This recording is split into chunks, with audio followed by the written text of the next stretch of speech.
दोस्तों, एक बार फिर मैं आपके लिए लाया हूँ बहुत ही मज़ेदार कहानी। यह कहानी है कानपुर के पास बसे एक छोटे से गांव की। उस गांव का नाम सुंदरपुर था और वहाँ पर एक जेठालाल नाम का आदमी रहता था। उसका एक बेटा था, चिंटू। जेठालाल रोज ऑटो चला के अपनी ज़िंदगी काटता था।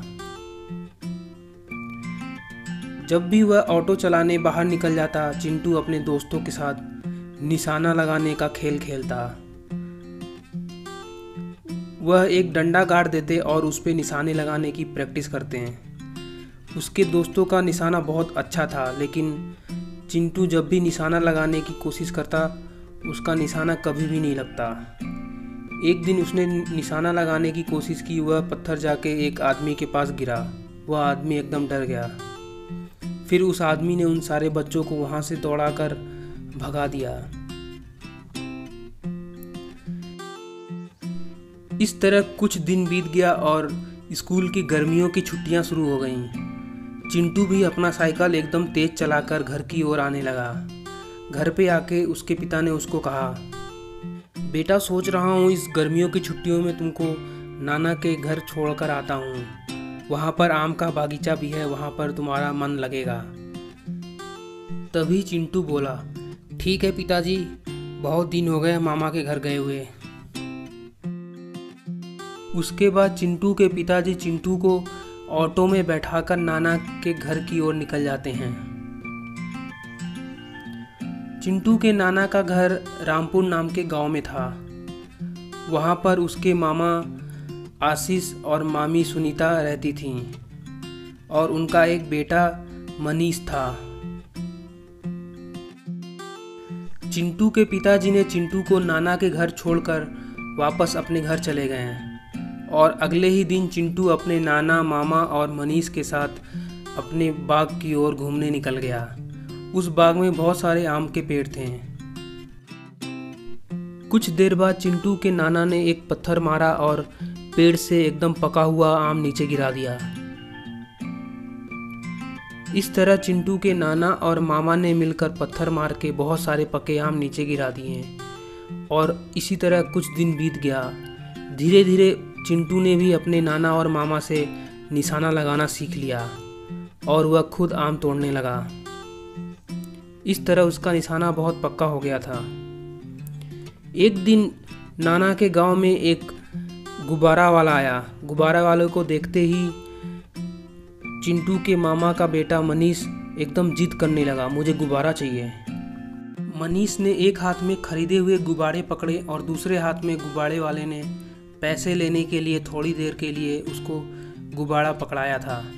लेकिन तभी हल्का सा हवा चला और मनीष एकदम ऊपर उड़ने लगा। शुरू में उड़ते हुए मनीष को मज़ा आ रहा था, लेकिन थोड़ी देर बाद वह चिल्लाने लगा, बचाओ बचाओ। बस यह आवाज़ सुन के पूरे गांव वाले उसका पीछा करने लगे, लेकिन वह बहुत दूर उड़ चुका था। तभी गांव वाले ने मिलकर उस गुब्बारे वाले की बहुत धुलाई की, लेकिन गुब्बारा वाला किसी तरह वहां से भाग गया और सुनीता ने जाके अपने पति को भी बताया। उसके बाद चिंटू और मामा दोनों स्कूटर लेकर मनीष को खोजने निकल गए। खोजते खोजते वह नदी के किनारे पहुंचे। उन्होंने देखा कि मनीष गुब्बारे का गुच्छा पकड़े हुए नदी के ऊपर उड़ता जा रहा है। तभी चिंटू स्कूटर पर खड़ा होकर चिल्लाने लगा, गुब्बारे को छोड़ दो, तुमको कुछ नहीं होगा, नीचे पानी है। लेकिन मनीष डर के कारण उस गुब्बारे को छोड़ ही नहीं रहा था। तभी चिंटू ने गेंद मार के उसके हाथ पे उसको पानी में गिरा दिया। जैसे ही वह पानी में गिरा हुआ डूबने लगा और चिल्लाने लगा, लेकिन तभी चिंटू के मामा पानी में कूदकर तैरकर मनीष को बचा लेते हैं। इस तरह कुछ दिन बीत जाता है और चिंटू की छुट्टियां खत्म हो जाती हैं और उसके पिताजी उसको घर वापस लेकर चले जाते हैं। चिंटू का निशाना एकदम पक्का हो चुका था। वह गांव में आके अपने दोस्तों को दिखाता कि किस तरह उसका निशाना कितना अच्छा है। एक दिन वह नारियल को नीचे गिरा देता है। वह नारियल एक आदमी के सर पे लगता है और वह बेहोश हो जाता है। इस तरह वह निशाना लगाकर अलग अलग जीव जंतुओं को भी परेशान करता।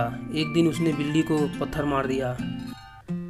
यदि उसको कोई उड़ती हुई चिड़िया दिखती उसको भी वह निशाना बना लेता और पत्थर मार देता।